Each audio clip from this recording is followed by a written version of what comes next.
श्रद्धा सर्ग के आरंभ में हमने पढ़ा कि देव सृष्टि का विध्वंस हो चुका है और मनु अकेले बचे हैं। वह निर्जन में एकाकी बैठे कुछ सोच रहे हैं।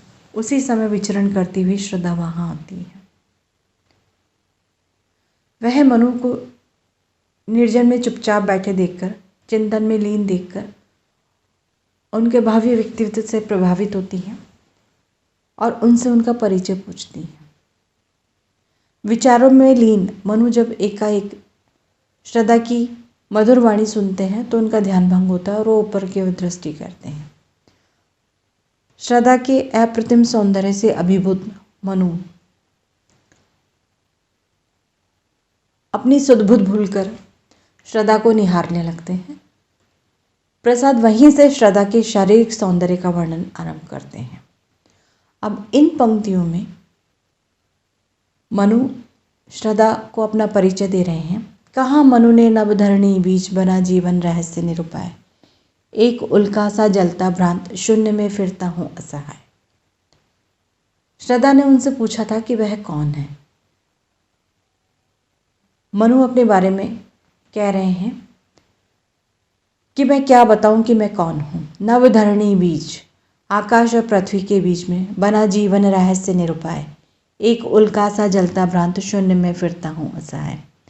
आकाश और पृथ्वी के बीच में झूलता हुआ एक लाचार, जिसके आगे अपने जीवन की कोई दिशा नहीं है, कोई मार्ग नहीं है, उसे नहीं पता कि उसे आगे कहाँ जाना है, उसके जीवन का लक्ष्य क्या है। ऐसे ही स्थिति मेरी है। एक उल्का सा जलता भ्रांत, भ्रांत यानी भटकता हुआ। जिस प्रकार जलता हुआ तारा पिंड इधर से उधर आकाश में फिरता रहता है, भटकता रहता है, उसी प्रकार की स्थिति मेरी हो गई। मैं भी अपने आप में जलता और दिशाहीन होकर अकेला इस निर्जन में भटक रहा हूँ। अर्थात मेरा कोई ठौर ठिकाना नहीं है, न ही मेरे पास जीवन का कोई साधन है और न ही मेरे जीवन का कोई लक्ष्य है। शैल निर्झर न बना हतभाग्य, गल नहीं सका जो कि हिमखंड, दौड़कर मिला न जलनिधि अंक, आह वैसा ही हूँ पाषाण। देव सृष्टि के विनाश के बाद मनु अकेले बचे हैं और इसीलिए वे अपने आप को अभागा या हतभाग्य मानते हैं और श्रद्धा को अपनी इसी वेदना को प्रकट करते हुए कहते हैं, शैल निर्झर न बना हतभाग्य, मैं वह अभागा हूँ जो पर्वत से फूटने वाला झरना भी नहीं बन पाया। ऐसा झरना जो कि निरंतर प्रवाहित होता रहता है और लोगों को अपने संगीत से आनंदित करता है, उनकी प्यास बुझाता है। गल नहीं सका जो कि हिमखंड, और न मैं बर्फ की वह चट्टान बन पाया जो कि गलकर नदी के रूप में परिवर्तित होकर भूमि को सरस बनाती है। दौड़कर मिला न जलनिधि अंग, और न मैं वह नदी बन पाया जो कि निरंतर बहती हुई अंत में सागर में लीन हो जाती है। आह वैसा ही हूँ पाषाण, कि मैं ऐसा दंभी और अभागा व्यक्ति हूँ जिसके जीवन की कोई सार्थकता नहीं है। मैं किसी के कुछ काम नहीं आ सकता।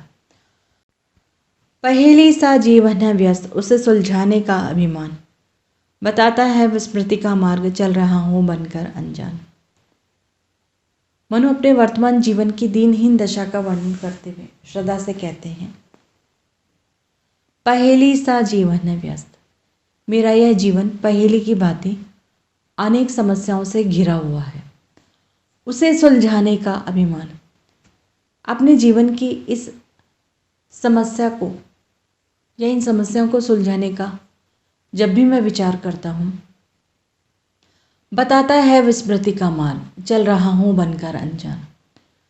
परंतु सब कुछ भूल जाता हूँ और अनजाने में ही मैं नष्ट भ्रष्ट सा अनिश्चित दिशा की ओर बहने लगता हूँ। तात्पर्य यह है कि मनु कहना चाहते हैं कि मेरे जीवन में अनेक उलझनें भरी पड़ी हैं जिनसे मेरा चित्त अशांत है। मुझे स्वयं नहीं पता कि मैं कौन हूँ और किधर जा रहा हूँ या मेरे जीवन का सही मार्ग क्या है। चल रहा हूँ बनकर अनजान में विरोधाभास अलंकार है। भूलता ही जाता दिन रात, सजल अभिलाषा कलित अतीत, बढ़ रहा तिमिर गर्भ में नित्य, दीन जीवन का यह संगीत। मनु अपनी वेदना को, अपनी पीड़ा को श्रद्धा के समक्ष प्रकट करते हुए कहते हैं, भूलता ही जाता दिन रात सजल अभिलाषा कलित अतीत, कि मेरा जो अतीत है वो अत्यंत सुंदर था और सजल अभिलाषा अनेक सुंदर कामनाओं से परिपूर्ण था। भूलता ही जाता दिन रात, वर्तमान में मैं उसको रात दिन भुलाने का प्रयत्न करता हूँ, क्योंकि जब भी वो अतीत मुझे स्मरण आता है, याद आता है, मेरे हृदय की पीड़ा बढ़ जाती है।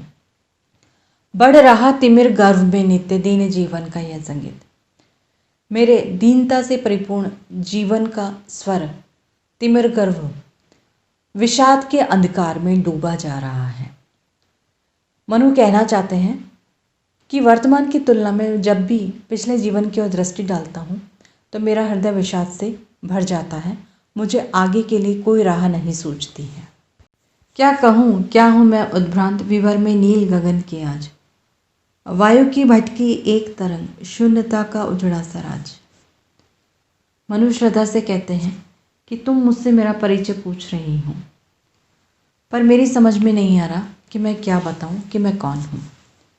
क्या कहूँ, क्या हूँ मैं उद्भ्रांत, मैं अपने बारे में क्या कहूँ, अपना क्या परिचय दूँ, क्योंकि मैं तो अपने आप को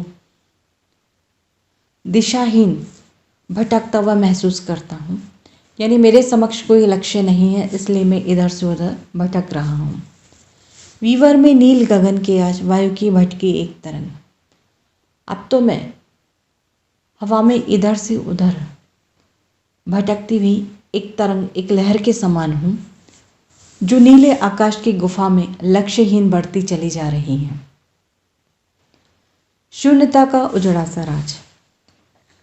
मनु अपने आप को सोनेपन का उजड़ा हुआ राज्य कहते हैं, अर्थात जिस प्रकार राज्य के नष्ट हो जाने से वहाँ शून्यता और सन्नाटा और नीरवता पसर जाती हैं, उसी प्रकार मनु कह रहे हैं कि देव सृष्टि के विध्वंस के पश्चात अब मेरे जीवन में सर्वत्र शून्यता और अवसाद व्याप्त हो गया है।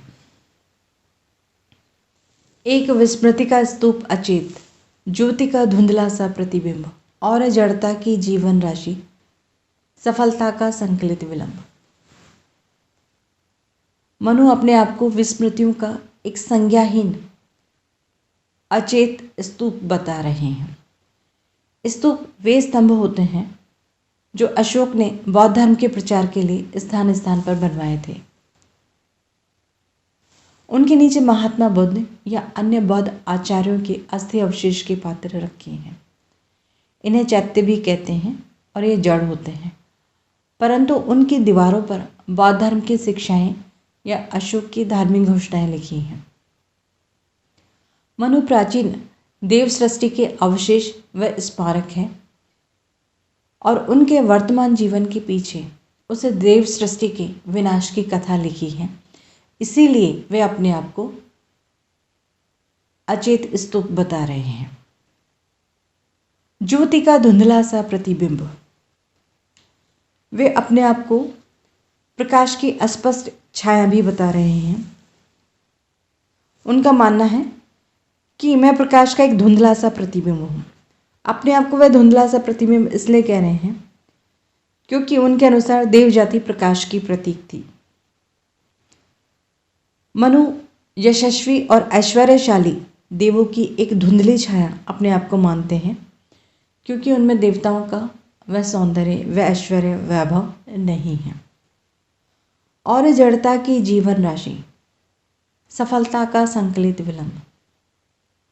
जड़ता की जीवन राशि, जड़ता गतिहीनता, वे अपने आप को गतिहीनता के जीवन के क्षणों का भंडार मानते हैं। सफलता का संकलित विलंब, किसी भी प्रयत्न के सफल होने में होने वाली देर का संग्रह वो अपने आप को बता रहे हैं। अर्थात मनु कहना चाह रहे हैं कि मेरे जीवन में अकर्मण्यता के कारण जड़ता भर गई है और यदि कुछ करूँ भी तो मुझको लगता है कि मुझे उसमें कभी भी सफलता प्राप्त नहीं होगी। कौन हो तुम बसंत के दूत, विरस पतझड़ में अति सुकुमार, घन तिमिर में चपला की रेख, तपन में शीतल मंद बयार, नखत की आशा किरण समान हृदय के कोमल कवि की कांत, कल्पना की लघुलहरी दिव्य कर रही मानस हलचल शांत। श्रद्धा ने मनु से उनका परिचय पूछा। मनु ने अपना परिचय दिया, लेकिन साथ ही साथ अपने जीवन की दीनता और असहायता को भी प्रकट कर दिया। अब मनु श्रद्धा से जानना चाहते हैं कि वे कौन हैं। कौन हो तुम बसंत की दूत, विरस पतझड़ में अति सुकुमार। श्रद्धा को संबोधित करते हुए मनु कहते हैं, हे अत्यंत सुकुमार, तुम इस सूखे और नीरस पतझड़ में अति सरस नए बसंत की बहार लाने वाली कौन हो। अर्थात मेरे पतझड़ के समान शुष्क एवं नीरस जीवन में बसंत की मादकता का संचार करने वाली या जीवन में आशा बंधाने वाली तुम कौन हो। घन तिमिर में चपला की रेख, जिस प्रकार घोर अंधकार को चीरती हुई बिजली की रेखा अत्यंत सुंदर प्रतीत होती है, उसी प्रकार तुम भी मेरे जीवन के निराशा रूपी घोर अंधकार में आशा और उल्लास की किरण के समान हो। तपन में शीतल मंद बयार, जिस प्रकार भीषण तपन में वायु का शीतल मंद प्रवाह शरीर को सुखद प्रतीत होता है, उसी प्रकार तुम्हारे आगमन से मेरे जीवन की सारी तपन समाप्त हो गई है, शांत हो गई है। अर्थात मनु कहना चाहते हैं कि मेरे शुष्क और नीरस जीवन में और निराशा के घोर अंधकार में डूबे और मानसिक संताप से जलते हुए हृदय को तुम्हारे आगमन से अत्यंत शांति मिली है। इसलिए सहसा अपने आगमन से मुझे आनंदित करने वाली तुम कौन हो। नखत की आशा किरण समान हृदय के कोमल कवि की कांत, कल्पना की लघु लहरी दिव्य कर रही मानस हलचल शांत। नखत की आशा किरण समान, मनु श्रद्धा को कह रहे हैं कि तुम तो पथभ्रष्ट पथिक को दिशा दिखाने वाली नक्षत्र की प्रकाश किरण के समान हो। हृदय के कोमल कवि की कांत, कल्पना की लघु लहरी दिव्य कर रही मानस हलचल शांत। मनु श्रद्धा को कहते हैं कि किसी सहृदय कवि की सुकुमार और अद्भुत कल्पना की भांति तुम अलौकिक और असाधारण सौंदर्य वाली हो और अपने आगमन से मेरे इस हृदय की अशांति को तुमने दूर कर दिया है। अर्थात मनु श्रद्धा से कहना चाहते हैं कि जैसे अंधकारपूर्ण रात्रि में मार्ग भूले पथिक को तारों का प्रकाश ही दिशा का ज्ञान कराता है, इसी प्रकार तुमने मेरे निराशापूर्ण हृदय में एक हल्की आशा की किरण उत्पन्न कर दी है। जैसे भावुक कवि की कल्पना पाठक और श्रोता के हृदय को चमत्कृत कर किसी अद्भुत आनंद लोक में भेज देती है, इसी प्रकार तुम्हारी उपस्थिति से मैं विस्मय में पहुंच गया हूँ और अपूर्व आनंद की अनुभूति कर रहा हूँ। अपने प्रभाव से तुमने मेरे इस अशांत मन में उठे द्वंद्व को भी शांत कर दिया।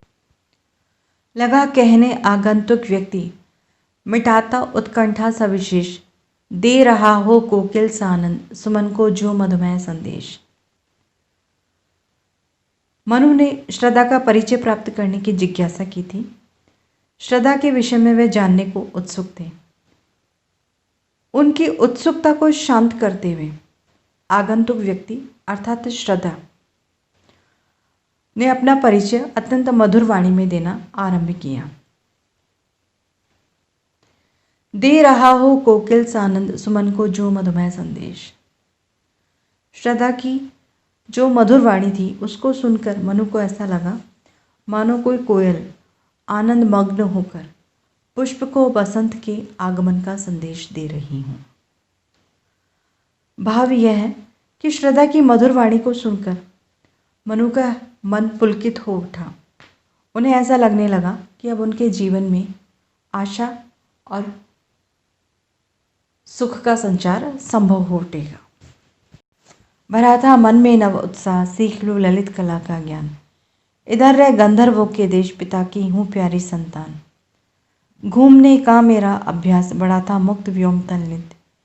कुतूहल खोज रहा था व्यस्त, हृदय सत्ता का सुंदर सत्य। मनु श्रद्धा से उनका परिचय जानना चाहते हैं और श्रद्धा मनु को अपना परिचय देते हुए कहती हैं, भरा था मन में नव उत्साह, सीख लूं ललित कला का ज्ञान।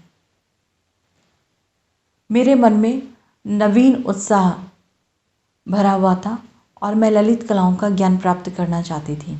इधर रह गंधर्वों के देश, पिता की हूँ प्यारी संतान। इसलिए मैंने गंधर्वों के देश में रह कर के और ललित कलाओं का ज्ञान प्राप्त किया है। पिता की हूँ प्यारी संतान, मैं अपने पिता की प्रिय संतान हूँ, लाडली पुत्री हूँ और इसीलिए मुझे विचरण की स्वतंत्रता मिली हुई है। मूर्ति कला, चित्रकला, नृत्य कला, संगीत और काव्य, ये 5 कलाएं ललित कलाओं के नाम से जानी जाती हैं। घूमने का मेरा अभ्यास, बड़ा था मुक्त व्योम तल नित्य, कुतूहल खोज रहा था व्यस्त, हृदय सत्ता का सुंदर सत्य। श्रद्धा कह रही हैं कि मुझे घूमना बहुत प्रिय लगता था और मैं नित्य प्रति उन्मुक्त आकाश के नीचे दूर दूर तक घूमा करती थी। मैं कहीं भी कितनी भी दूर आकाश के नीचे जहाँ चाहती वहाँ घूमने के लिए स्वतंत्र थी। कुतूहल खोज रहा था व्यस्त, हृदय सत्ता का सुंदर सत्य। अपनी इसी स्वतंत्र चेतना के कारण मैं नित्य प्रति अधिक से अधिक दूर घूमने लगी थी, क्योंकि मेरे भीतर एक जिज्ञासा उत्पन्न हो गई थी। मेरा चंचल मन कौतुकवश इस सृष्टि के आंतरिक रहस्य को जान लेना चाहता था। अर्थात मेरे मन में इस सृष्टि के यथार्थ स्वरूप को जानने की अभिलाषा थी। इसी भाव से मैं इधर से उधर घूमती रहती थी।